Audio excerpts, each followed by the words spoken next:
이제 법률 행위의 대리 부분을 살펴보겠습니다. 법률 행위의 대리 부분은 작년에 3문제, 재작년에 5문제가 나올 정도로 문제가 많이 출제된 부분입니다. 1. 법률 행위의 대리. 우리가 법률 행위를 하면서 모든 것을 본인이 직접 다 할 수는 없습니다. 그래서 대리인을 이용하죠. 본인과 대리인 그리고 거래 상대방과의 관계에 대하여 민법은 여러 법조항을 두고 있습니다. 우선 대리 효과와 관련하여 제114조를 살펴보겠습니다. 제114조 대리행위의 효력 1항 대리인이 그 권한 내에서 본인을 위한 것임을 표시한 의사표시는 직접 본인에게 대하여 효력이 생긴다. 2항 전항의 규정은 대리인에게 대한 제3자의 의사표시에 준용한다. 그 1항에 보시면은 그 대리인이 본인을 위한 것임을 표시를 하여야 이제 본인에게 효력이 발생하는 것입니다. 그 효력은 본인에게 생기는 것이죠.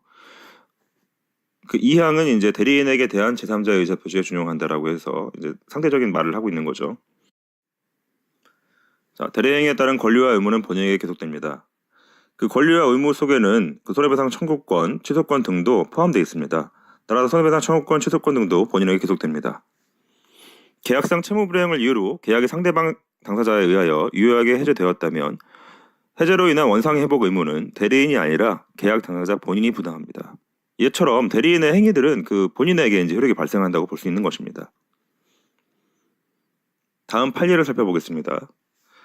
부동산 소유자로부터 매매계약 체결 대리권을 수여받은 대리인은 특별한 사정이 없는 한 그 매매계약에서 정한 바에 따라 중도금이나 잔금을 수령할 수 있지만 그 부동산을 처분할 대리권을 가지지는 않는다. 매매계약의 체결 및 이행에 관하여 포괄적으로 대리권을 수여받은 대리인은 특별한 사정이 없는 한 상대방에 대하여 약정된 매매대금 지급기를 연기하여 줄 권한도 가진다. 그 통화적으로 부동산 매매 계약을 할 체결 계약에 대한 대리권을 갖고 있는 대리인은 그 중도금, 잔금 이런 거를 수령할 권한까지 갖습니다. 대금을 수령하는 그런 권한까지 포함시키고 있습니다. 그러나 이 부동산을 계약을 체결할 대리인이 그 이를 처분할 대리권까지는 갖고 있지 않습니다. 법적으로 보면은 계약을 체결하는 것과 이를 처분하는 것은 이제 구분을 하는 거죠. 계약과 그 이행 관련 권한까지는 인정을 해주지만 그 이후 이를 처분할 권한까지는 인정을 해주지 않는 것입니다. 물론 대금 지급 기일 자체는 연기해 줄 수 있습니다.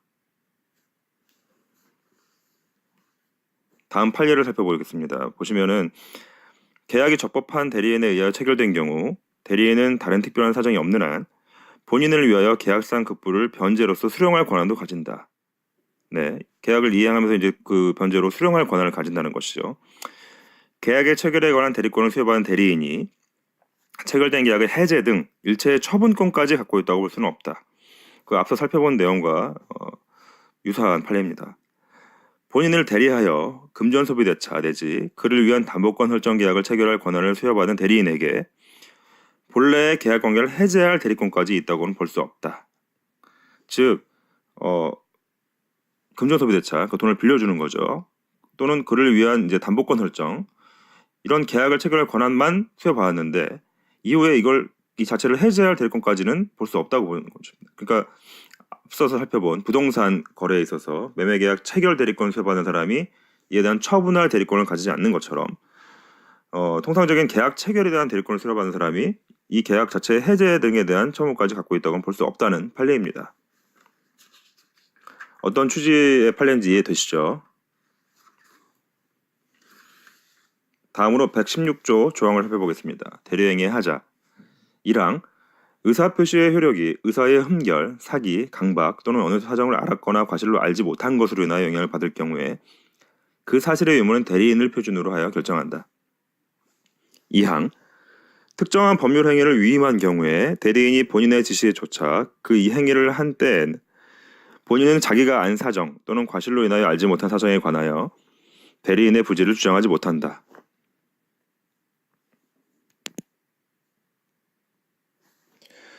대리행위 하자는 일반적으로 대리인을 표준으로 결정을 합니다. 이는 의사표시 하자 부분을 살펴봤던 내용입니다.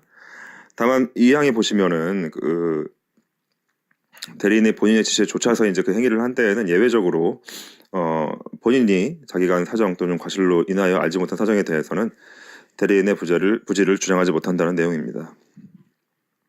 또한 대리인은 행위 능력자일 필요가 없습니다. 미성년자도 대리인이 될 수 있습니다. 117조를 보시면 대리인은 행위 능력자임을 요하지 아니한다. 대리인이 제한 능력자라는 이유로 본인이 대리 행위를 취소하지 못한다라는 조항이 있습니다.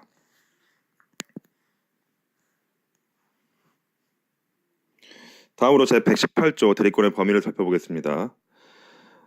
특별히 대리인의 권한 범위를 본인이 정하지 않았다면 이 118조를 따르게 됩니다. 권한을 정하지 아니한 대리인은 다음 각호의 행위만을 할 수 있다. 1. 보존행위 2. 대리의 목적인 물건이나 권리의 성질을 변하지 아니하는 범위에서 그 이용 또는 개량하는 행위. 그러니까 그 어떤 본인이 대리인에게 위임하는 대리권의 범위에 대해서 특별히 지정하지 않았다면 보존행위. 그러니까 보존행위의 예로 이제 본인의 미등기 부동산에 관한 보존 등기 이런 걸 얘기합니다. 보존하는 행위죠. 또는 이제 그 대리의 목적인 물건이나 권리의 성질을 변하지 않는 범위에서 그 이용 또는 개량하는 행위 뭐 이런 걸 얘기합니다.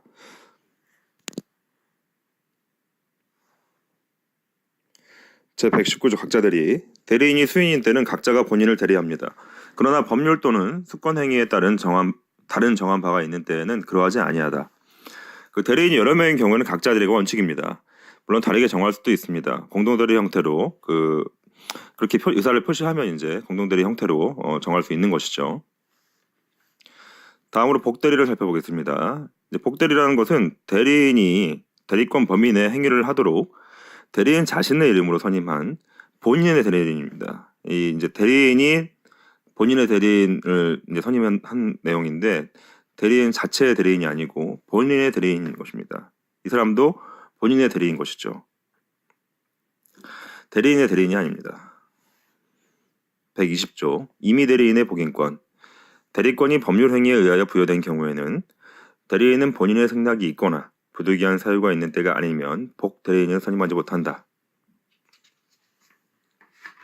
일반적으로 복 대리는 본인의 승낙이 있거나 부득이한 사유가 있는 경우에만 가능하다고 명시하고 있는 것입니다. 일반적으로 본인이 대리인을 선임했을 때는 해당 대리인을 잘 알고 있기 때문에 그 대리인을 선임을 한 거죠.